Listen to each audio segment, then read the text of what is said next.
we spoke earlier, but I just wanted to again say welcome. I know that we have some folks who joined during the second hour, and although we are going now into our third hour, I still want to say good morning and welcome. All right, friends. Listen, this morning there has been a message throughout the music. There has been a message in the music, and I played this song "Revival" by Kira Daffin,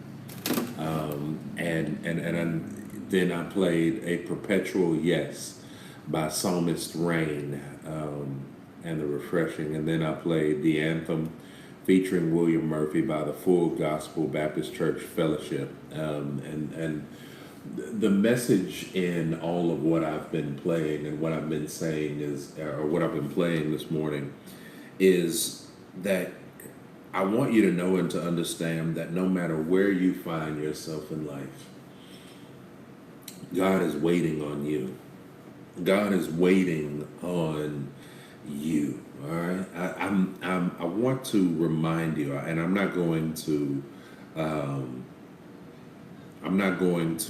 read it.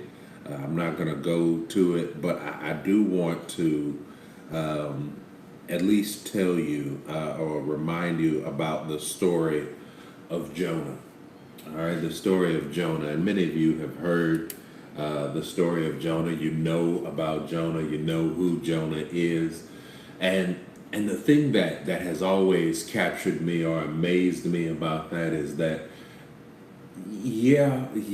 God called Jonah. God reached out to Jonah. All right. But what amazes me more than the fact that God called out to Jonah, what amazes me more than the fact that God, reached out to Jonah is that, Jonah is a person who openly and defiantly tried to run from, tried to hide from, who tried to get away from the calling that God had placed on his life.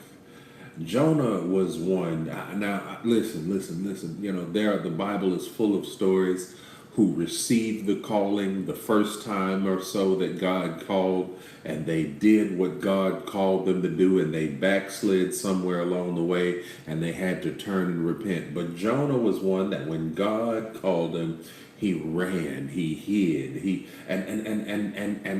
even though, like I said, when God called me at 8 years old, I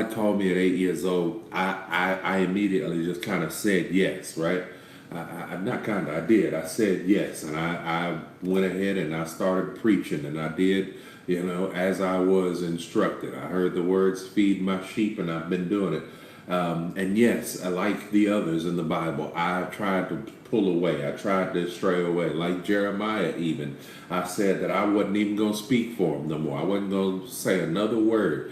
But yet and still, and yet here I am. But Jonah, on the other hand, I like Jonah because, Jonah received the call, and Jonah said, "Oh, no, not me, Lord. I'm not going there." And many times, many folks, many people, have been scared or pressured or bullied into the mindset and the thinking that if you reject the first calling of the Lord, or if you reject the calling of the Lord, that's it for you. But what Jonah showed me that you can reject the calling of the Lord, but if God be for you, if God calls you, if God has a plan for you, if God has a purpose for you, then there's nothing that nobody else can do. And I've shared with you all this story before, but I want to share this story with you again. I had a good friend of mine growing up. Jay Sweeney was what we used to call him, right? That was his nickname with us. His last name was Sweeney, and we just gave him Jay Sweeney, right? So Jay Sweeney was a friend of mine who, he didn't have a whole lot, didn't come from a big family, or not a family, but a family that was big into church or any of that. But they got connected into our local church that we were in growing up. And so he and his family had began coming to church. And Jay Sweeney, when he was at church, he became a part of the gospel rap group that my friends and I had called the Holy Hot Boys. And he became one of us. He was active in the youth ministry, all that kind of stuff, right?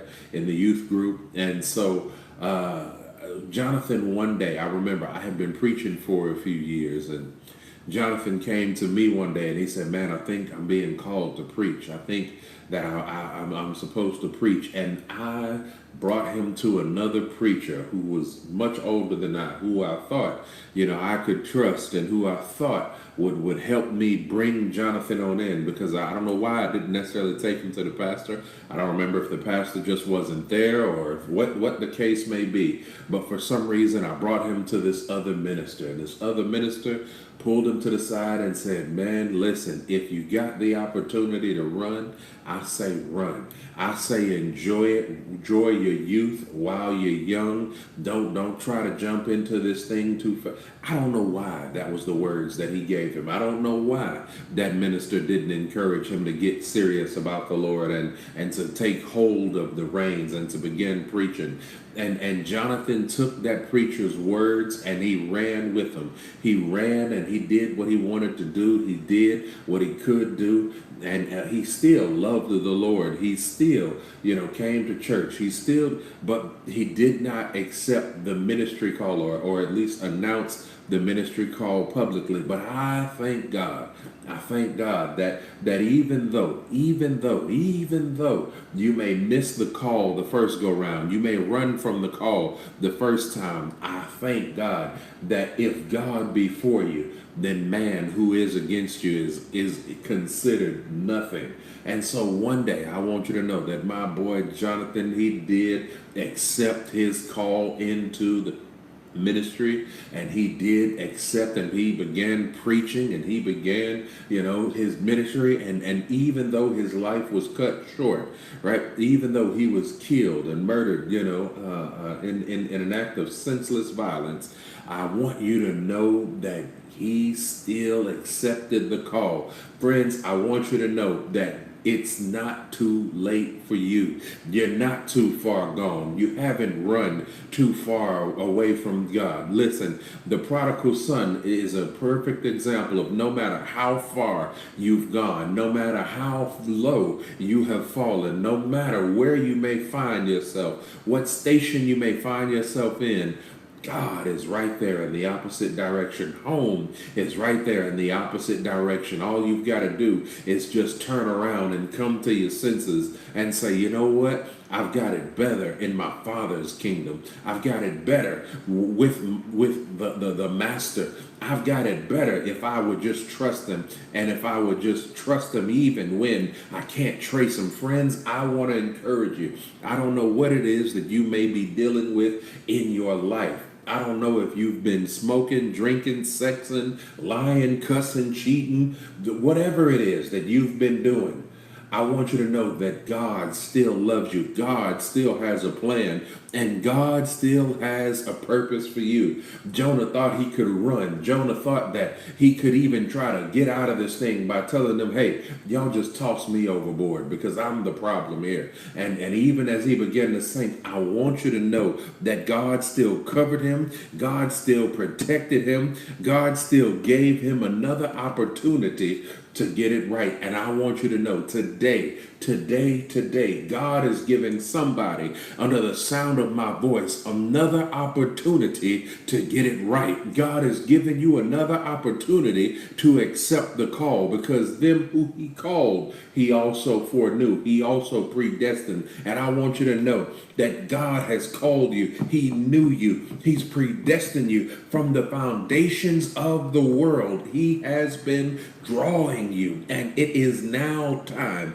Now is the acceptable time for you to latch on, for you to grab hold of, for you to receive the calling of the Most High God. And so I want to encourage you. I've got to encourage you. If I don't do anything else before my time expires here on the air, I want to encourage you, and I've got to tell you that you've got to grab hold to the things of God. Put your hand in the Master's hand. I want you to trust God and just say, Lord, I know that the road may not always be easy. I know that it may not always be smooth, but God, I trust you. I'm not going to trip. I'm just going to trust you. I'm going to stop running. I'm going to stop drinking. I'm going to stop smoking and sexing and lying and all these other things, my way away from you. And God, I'm going to work my way back to you. I know I won't be perfect. My walk ain't going to be perfect. But God, one thing that I do is every day I'm going to press toward the mark of the high calling.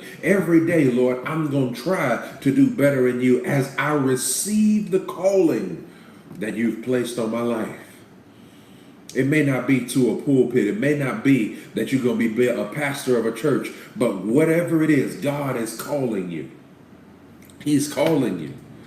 Oh, yeah. I need somebody to know he's calling you, all right? Yeah. God is calling you. And I just need you to know, I need you to grasp hold of that. I need you to know and understand that God's got plan and purpose for you. But you've got to trust him. You've got to trust him and say, Lord, okay, no more running. No more fighting you, God. But God, I'm just going to trust you. I'm not going to trip. I'm not going to fall out. I just trust you. Friends, let me play this song to minister to your heart and your spirit as we close out this word of encouragement and as I close out this show. It's Pastor Donnie McClurkin with He's Calling You. I want you to know God is calling you. Come out of whatever it is that you're in, that you've been using to numb the calling. Whatever it is you've been doing to try to get away from the calling. I'm going to talk a little bit about that on another day. But let me just say, if that's where you are, trust me, I know that there are some out there. You've been using the sex, the drinking, the drugs, all of that as a way to numb the calling. I know it because I've been there. I've been there. I didn't want to see all the stuff I was seeing spiritually. I didn't want to hear all the stuff that I was hearing spiritually. I didn't want all that. So what did I do? I tried to numb it. I numbed it through whatever I could find other than drugs and alcohol, because I've never been big on those. And I'm not trying to get hooked to nothing like that. That just takes away all my will and my power. So I found other vices and other things. And I used those things to numb and to dull the calling, to numb and to dull the things I was seeing and hearing and to cloud up all that. I dare you to get connected to a clear channel. I dare you to say, Lord, I'm just going to put it all away. For some of you, it's not been the drug, sex, all that kind of stuff. And I'm going to talk about that. I said some more. It's been that you've been into just, you know what, you come home, you sit in front of the TV and you veg out. Some of you have been covering it up with food. Now you just eat. And instead of getting into the word, instead of doing it, you just start eating. And you start watching your TV shows. And that's how you numb the calling, the voice of God. That's how you numb the visions you've been seeing. And you say, oh, if I can just eat it away, and if I can just lazy it away.